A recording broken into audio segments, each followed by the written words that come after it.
Hey, what's up interwebs? I'm that toy guy, and today we're going to be taking a look at the LEGO Bionicle set number 70794, Skull Scorpio. So here he is, and first let's take a look at the box. I have to move it out of the way because it's big. So here you have a picture of the toy itself, a really nice picture of it actually. And you have him stealing Pohatu's mask, and he's reaching for his mask, and it says his name on this side, and on the other side you have the information of the actual set. You have the LEGO logo at the top, Bionicle, and the Mask of Creation. On the back you have the comic of everyone running up to a horde of Skull Scorpios, and they steal Pohatu's mask, and everyone gets mad. So basically the usual. Then on this side you have the gimmicks. You have the figure, the actual size of the mask, and the combination model, which needs the set that I don't have, the one set I'm missing that I would really love to get. But yeah, this combo model looks a lot better than the last one. So that's it for the box. And here's the manual. Same picture on the front with Pohatu reaching for his mask, and got the Bionicle and LEGO logo and his number. On the back it just says win. This thing has about, 32 pages of instructions. And on this page you got the sets that are required to make this combo model, which again looks a lot better. The colors aren't as clashy as the last combo model because it just takes basically these two colors with a couple of pieces from this guy. So I think this looks great, and yes, this does not work anymore for these instructions, and you can probably still download this app actually, but everyone's finished it by now. There you have the poster of this wave. You have a really cool picture here, which is the same picture that was on the Toronto Fan Expo exclusive bags, where they had this picture on them. I bought that bag because, you know, why not? And then join the LEGO Club. That's instructions. And then the last thing the set comes with is the exclusive mask. And I don't own any Pohatu from the new Bionicle line. I really would love to buy them, but yeah, I mean, and now I have an opportunity to because they're 11 bucks at Walmart, and all Walmart has is Pohatu, but I'm saving up for a Masterpiece Soundwave, so I can't buy that right now. But this is one of my favorite, this is probably my favorite of the 2015 Toa masks. Like, this thing is just, I don't know why, but I love the look of this thing. And I love how the translucent plastic goes off like this. This is my second favorite use of the translucent plastic on a mask, the first being this one. But yeah, just to bring in, I actually found my Kopaka shield, so I can bring him in now. So here's Kopaka, and just because I don't own a Pohatu, here's the mask on Kopaka.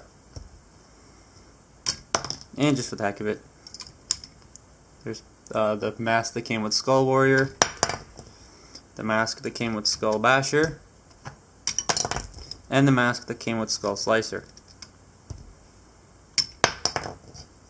And then his normal mask. So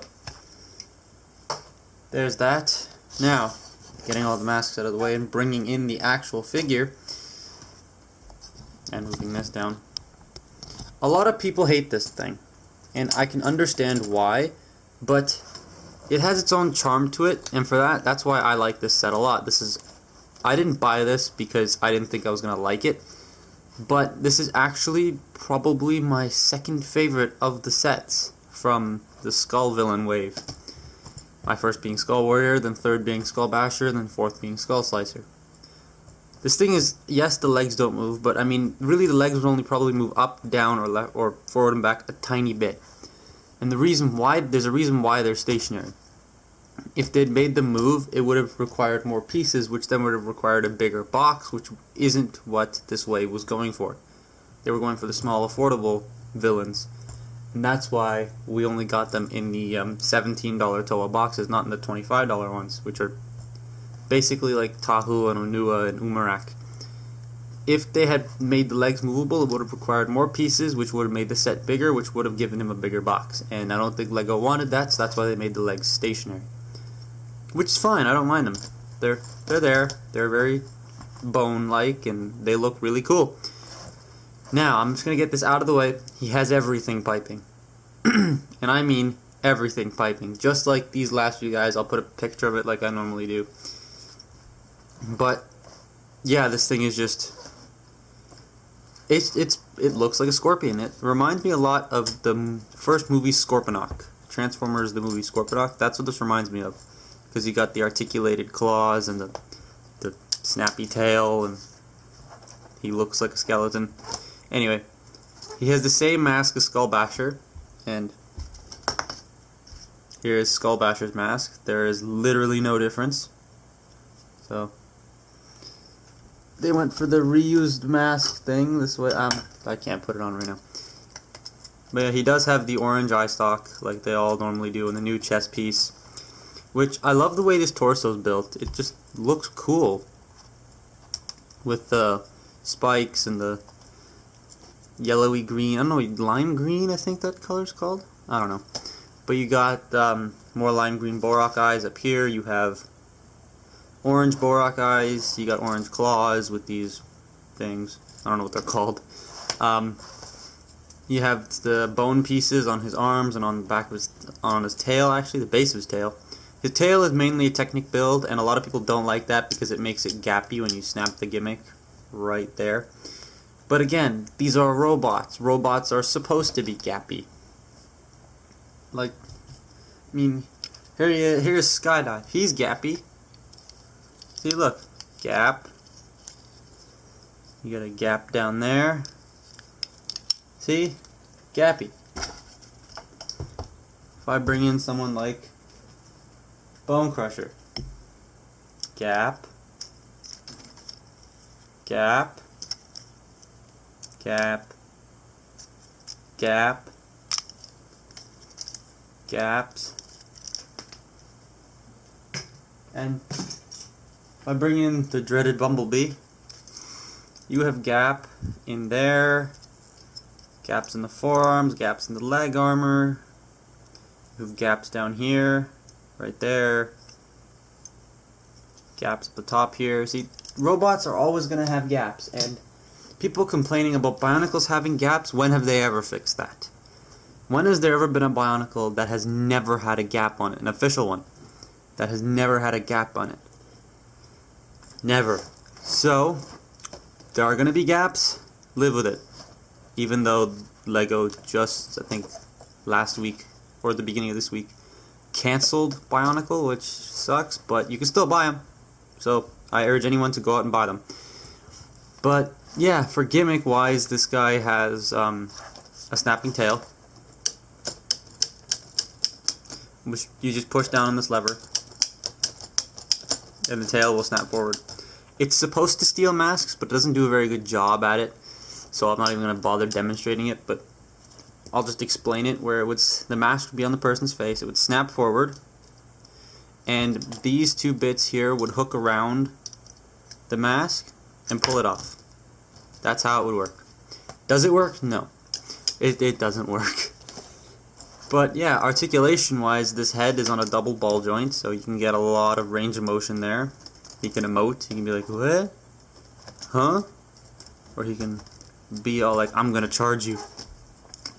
You have a ball-jointed shoulder, ball-jointed elbow with a pseudo bicep swivel, ball-jointed wrist, and a noise was made somewhere, and articulated claws, which is nice. Now again, the stationary feet, but that's just due to the build of them, which is basically just that. So it's just Technic frame with these bits sticking out. They don't move at all. It just sits there out of focus. There we go. Looking at the tail build here, let's just rip this off. This is the tail build, and as you can see, this piece has been brought back from the Hero Factory days.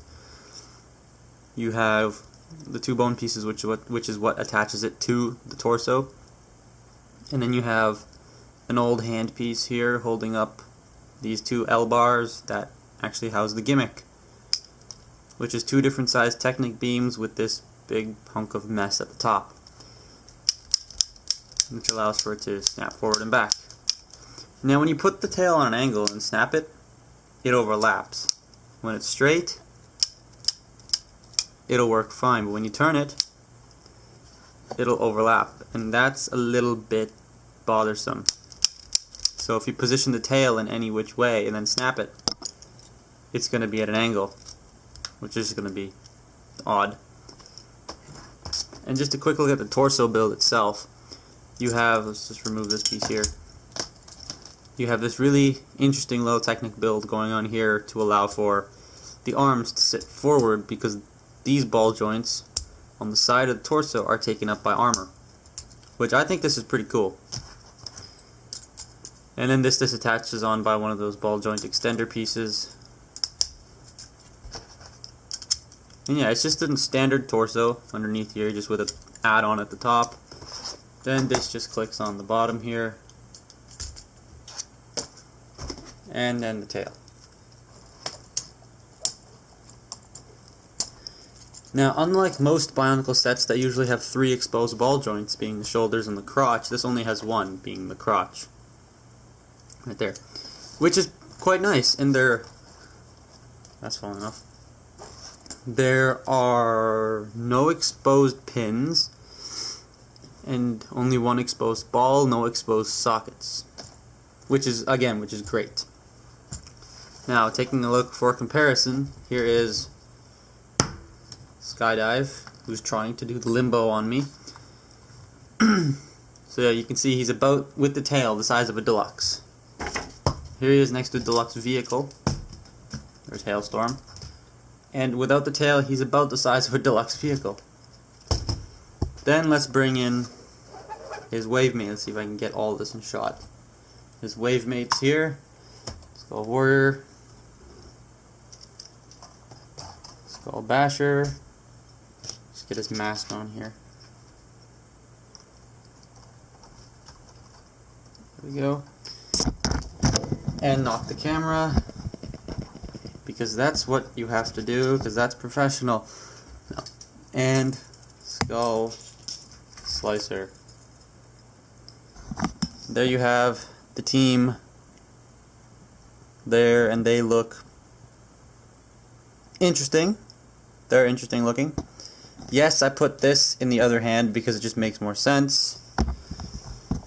But yeah, and again, to rank them: favorite, second favorite, third favorite, fourth favorite. Here are their masks that they come with. Just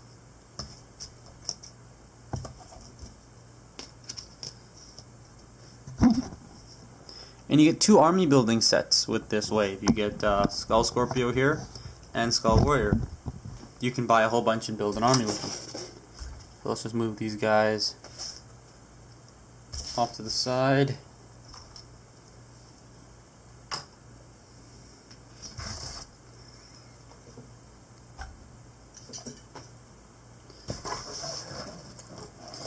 So yeah, this set is really nice. Do I recommend it? Oh yeah, go out and buy it. Honestly, even if you don't like it, if you want to be a completionist with Bionicle, then by all means get it. If you're a mockist, this comes with a lot of nice pieces you can use for mocking. Like a lot of nice recolors. You've got, this is a recolor. These are not recolors. This is a recolor. This, I think, for the wave is a recolor. The bones aren't recolors. That's about it for recolors. Oh no, the torso is a recolor. That's it for recolors. For new pieces, you have the bones, the new masks, and the new weapon pieces. This one comes with the axe pieces. So yeah. So yeah, it comes with a lot of nice recolors and a lot of nice new pieces that you can use for mocking. And for anyone who doesn't know what the term mock means, it means my own creation. It's basically when someone builds something that looks awesome, that is their own creation. It's called a mock. Even if it's like a pin and a spike, you put them together and you call that a grenade, that's a mock right there. So yeah, it wasn't very good, but it's a mock nonetheless. So I highly recommend people pick up the set. The set is awesome, and I think it offers a ton of cool pieces if you don't like the set and you just want to use it to mock build. And yeah, it looks menacing. It can hold its stature on a display shelf. And if you have movie Scorponok, you can stick them right next to each other and call themselves best buddies. So yeah, this has been my look at the Lego Bionicle set number, where's the manual? Set number 70794, Skull Scorpio, and I'm that toy guy, and stay tuned for my next video.